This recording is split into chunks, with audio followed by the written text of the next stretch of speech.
নিরামিষ এঁচোড়ের তরকারি অনেকেই খেয়েছেন। আজ কিন্তু নিয়ে চলে এসেছি একটা সম্পূর্ণ নতুন ধরনের রেসিপি, কাশ্মীরি এঁচোড় আলুর দম। নমস্কার বন্ধুরা, যশোদার নিরামিষ রান্নাঘরে আপনাদের সবাইকে স্বাগত। আজকে আমি আপনাদের করে দেখাবো নিরামিষ কাশ্মীরি এঁচোড় আলুর দম। অসাধারণ স্বাদের এই নতুনত্ব রেসিপিটি আপনারা দেখুন কিভাবে করতে হবে। আর এর সাথে টিপস দিয়ে দিলাম বাড়িতে দই না থাকলে কিভাবে দইয়ের স্বাদ আনবেন তরকারিতে। এখানে আমি 400 গ্রাম পরিমাণের এঁচোড় বড় বড় টুকরো করে কেটে নিয়েছি। আর এঁচোড়ের মুখে যে শক্ত অংশটুকু থাকে এটা কেটে এরকম ছোট করে বাদ দিয়ে দিয়েছি। আর এঁচোড়গুলো যেমন বড় বড় টুকরো করে কেটেছি, এর সাথে সম পরিমাণে বড় বড় টুকরো করে আলু নিয়ে নিয়েছি। আপনারা চাইলে আলুটা কম ব্যবহার করতে পারেন। সাথে দুটো কাঁচা লঙ্কা নিয়েছি। এবার প্রেসার কুকারে আমি এঁচোড়টা একটা সিটি দিয়ে নেব। যেহেতু এঁচোড়টা একটা কষা ভাব থাকে আর একটু আঠালো ভাব থাকে, এটাকে দূর করবার জন্য এঁচোড়টা যখন আমি প্রেসার কুকারে সেদ্ধ করব তার মধ্যে আমি দিয়ে দেব 1 চা চামচ পরিমাণে সর্ষের তেল। সর্ষের তেলটা দেওয়ার ফলে এর ভেতরের আঠা ভাবটা বেরিয়ে যাবে। আর দিয়ে দিলাম 1 চা চামচ নুন, যাতে এঁচোড়ের মধ্যে সুন্দরভাবে নুনটা ঢোকে। এবার আমি একটা এখানে মশলা তৈরি করে নেব। এর জন্য বাটিতে নিলাম 1/2 কাপ পরিমাণে দুধ। অনেক সময় বাড়িতে দই থাকে না, তো দইয়ের স্বাদ আনবে এই দুধ। কিভাবে সেটা দেখুন। এই 1/2 কাপ দুধের মধ্যে আমি মিশিয়ে দেব সাদা ভিনিগার। সাদা ভিনিগারটা 1/2 কাপ দুধে এখানে আমি 2 চা চামচ পরিমাণে ব্যবহার করেছি। এটা সম্পূর্ণ দইয়ের স্বাদই আনবে এই তরকারির মধ্যে। অনেক সময়ই আমাদের বিভিন্ন কারণে বাড়িতে দই না থাকলে আপনারা এইভাবে দইয়ের পরিবর্তে এটা ব্যবহার করতে পারেন। এবার এর মধ্যে দিয়ে দিচ্ছি 1 চা চামচ পরিমাণে ভর্তি ধনে গুঁড়ো। দিয়ে দিলাম 1 চা চামচ এবং আরো 1/2 চা চামচ জিরে গুঁড়ো, 1 চা চামচ ঝাল লঙ্কার গুঁড়ো। এর সাথে এবারে দিয়ে দেব এখানে কাশ্মীরি লঙ্কার গুঁড়ো। যেহেতু এটা কাশ্মীরি এঁচোড় আলুর দম, তাই কাশ্মীরি লঙ্কার ব্যবহারটা এখানে একটু বেশি থাকবে। এখন দিলাম 1/2 চা চামচ পরিমাণে আমচুর পাউডার। এই চামচটা 1/2 চা চামচ পরিমাণের চামচ। দিয়ে দিলাম 1/2 চা চামচ পরিমাণে ব্ল্যাক পেপার পাউডার। দিয়ে দিলাম 1 চা চামচ পরিমাণে গরম মশলা পাউডার। এবার দিয়ে দেব সামান্য পরিমাণে হিং, অর্থাৎ 1/2 চা চামচ পরিমাণে হিং। হিংটা যেহেতু পেঁয়াজ রসুন ছাড়া, সেহেতু এটা একটা অসাধারণ স্বাদ আনবে। এবার সবগুলো খুব ভালোভাবে মিশিয়ে এইভাবে ফেটিয়ে নেব। নিয়ে এবার মশলাটাকে ঢাকা চাপা দিয়ে রেখে দেব। এইভাবে মশলাটা তৈরি করে রাখলে মশলাটার গন্ধও খুব সুন্দর আসে। একদম বাটা মশলার স্বাদে তরকারিটা তৈরি হবে। এখন মশলাটা ঢাকা চাপা দিয়ে রেখে মূল রান্নায় চলে যাব।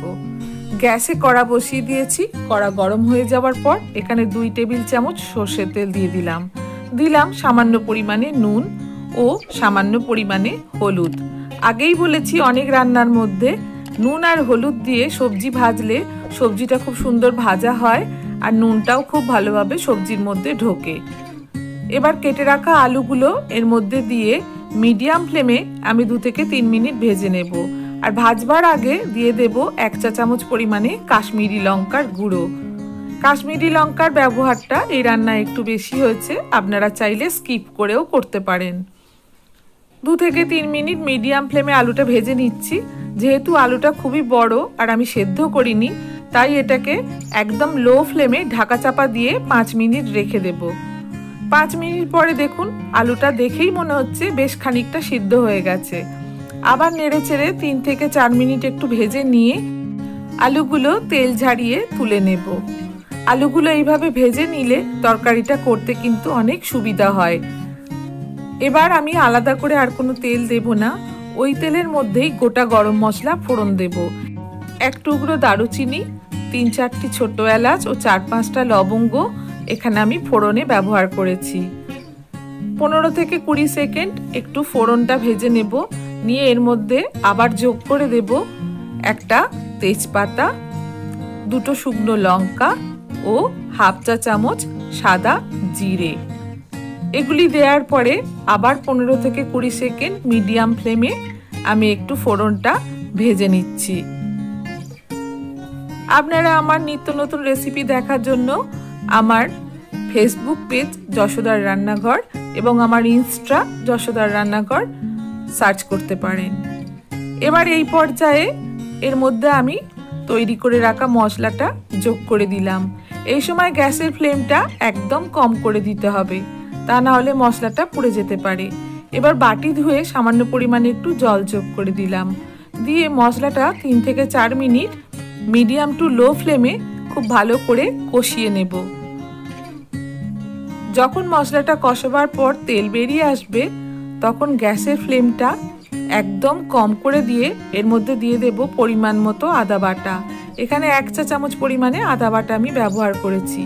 এবার গ্যাসের ফ্লেমটা একদম কমিয়ে দিয়ে ভেজে রাখা আলুগুলো এই পর্যায়ে আমি এখানে যোগ করে দিচ্ছি। আলুগুলো নেড়ে চেড়ে 2 থেকে 3 মিনিট একটু কষিয়ে নিচ্ছি।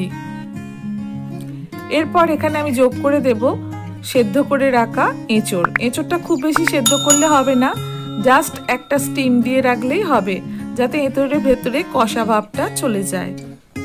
আবার এঁচড় আর আলু 2 থেকে 3 মিনিট মিডিয়াম ফ্লেমে খুব ভালো করে কষিয়ে নেব সমস্ত মশলার সাথে।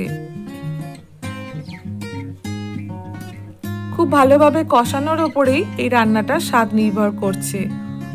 এবার এখানে আমি পরিমাণ মতো গরম জল দিয়ে দেব। নিরামিষ রান্নায় সবসময় গরম জল ব্যবহার করবেন, তাহলে তরকারির স্বাদটা অনেক বেশি আসে। এখানে আমি আস্তে আস্তে একটু একটু করে জলের পরিমাণটা বাড়িয়ে দেব যতটা আমার প্রয়োজন। আপনারা আপনাদের প্রয়োজন অনুযায়ী জলটা যোগ করবেন। এবার এখানে দিয়ে দিচ্ছি পরিমাণ মতো নুন। এখানে আমি 1.5 চা চামচ নুন ব্যবহার করেছি, আর দিয়ে দিচ্ছি পরিমাণ মতো চিনি। যেহেতু নিরামিষ রান্না, সামান্য একটু চিনি যোগ করলে মশলাটার ব্যালেন্সটা ঠিক থাকে। এখানে আমি 1 চা চামচ চিনি ব্যবহার করেছি। এবার ঢাকা চাপা দিয়ে মিডিয়াম ফ্লেমে 10 মিনিট ফুটতে দিয়ে দেব। 10 মিনিট পরে আবার চলে এসেছি। দেখুন তরকারিটা খুব ভালোভাবে ফুটে গেছে এবং খুব ভালোভাবে তরকারির মধ্যে মশলাটাও ঢুকে গেছে। একটা কাঁচা লঙ্কা যোগ করে দিয়েছি, সুন্দর একটা গন্ধও হবে, স্বাদও হবে। দেখুন এঁচড়টা খুব সুন্দর পরিমাণে সেদ্ধ হয়ে গেছে, আর আলুর টুকরোগুলো যেহেতু বড় বড় ছিল সেগুলো খুব ভালোভাবে সেদ্ধ হয়ে গেছে, অর্থাৎ তরকারিটা প্রায় আমার হয়েই এসছে। এবার আমি এখানে যোগ করে দেব সামান্য কিছু উপকরণ। নিরামিষ রান্না মানেই ঘি তো অপরিহার্য। দিয়ে দিলাম 1 চা চামচ পরিমাণে ভর্তি ঘি, আর দেব শাহি গরম মশলা। তরকারিটা আমার কমপ্লিট হয়ে গেছে। এবার ঘি আর গরম মশলা খুব ভালোভাবে তরকারির মধ্যে মিশিয়ে নিচ্ছি। আপনাদের কেমন লাগলো রেসিপিটা অবশ্যই জানাবেন। গ্যাসটা অফ করে দিয়ে ঢাকা চাপা দিয়ে 10 মিনিট স্ট্যান্ডিং টাইমে রেখে দেখুন তৈরি হয়ে গেছে আমার কাশ্মীরি এঁচড় আলুর দম।